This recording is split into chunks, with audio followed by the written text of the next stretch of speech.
Hello my dear friends, நீங்க மகிழ்ச்சியா இருக்கீங்களா? இல்ல இந்த நாள்ல நான் என்ன செய்ய போறேன், என்ன நடக்க போகுது, எனக்கு இவ்வளவு பிரச்சனை இருக்கு, இப்படி ஒரு பலவீனம் இருக்கு, இப்படி ஒரு தேவை இருக்கு, இதுல நான் என்ன மாறி ஆக போகிறேன் அப்படின்னு சொல்லி நீங்க கலங்கி கொண்டிருக்கீங்களா? ஆனாலும் இன்றைய கர்த்தர் நமக்கு நினைப்பூட்டுறது என்ன அப்படின்னா, அவருடைய சங்கீதக்காரன் மூலமாக நாம் தேவனுடைய கிருபையின் மேல் நம்பிக்கையா இருக்க அழைக்கப்பட்டிருக்கிறோம்.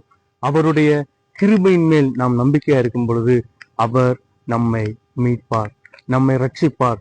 இன்றைக்கு நீங்க நினைக்கலாம் நம்முடைய பலத்தினால் அது முடியாது, ஆனா கர்த்தருடைய கிருபையினால் அது முடியும். அதனாலதான் அவருடைய கிருபையின் மேல் நாம் நம்பிக்கை இருக்க அழைக்கப்பட்டிருக்கிறோம். அதனால தேவன் நம்மை மீட்க போகிறார். இன்னும் அதிகமா அவர் நினைப்பூட்டுகிறேன் அப்படின்னா, நமக்கு எல்லாவற்றையும் நன்மையாய் மாற பண்ண போகிறார்.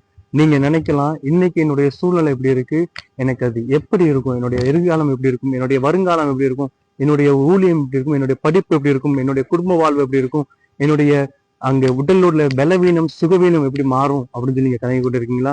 இன்றைக்கு கர்த்தர் நினைப்பட்டுகிறேன் அப்படின்னா, நீங்க அவர் மேல நம்பிக்கையா இருக்கீங்களா? அவருடைய கிருபையின் மேல நம்பிக்கையா இருக்கீங்களா? எனவே கர்த்தர் நன்மையாய் நமக்கு எல்லாவற்றையும் செய்ய போகிறார். அவருடைய ஊழியக்காரன் தெளிவாய் கூறுகிறார், நீர் எனக்கு நன்மை செய்தபடியால் உம்மை துதிப்பேன். எனவே தேவன் இன்றைக்கு நமக்கு நன்மையை செய்ய போகிறார், நன்மையாய் மாற பண்ண போகிறார்.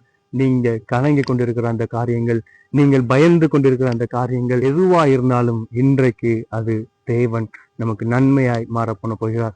எனவே சங்கீதக்காரன் போலவே துதித்து பாடி மகிழ்வோடு இந்த நாளை துவக்கும். தேவன் தாமே நம்மை ஆசீர்வதிப்பாராக. God bless you all.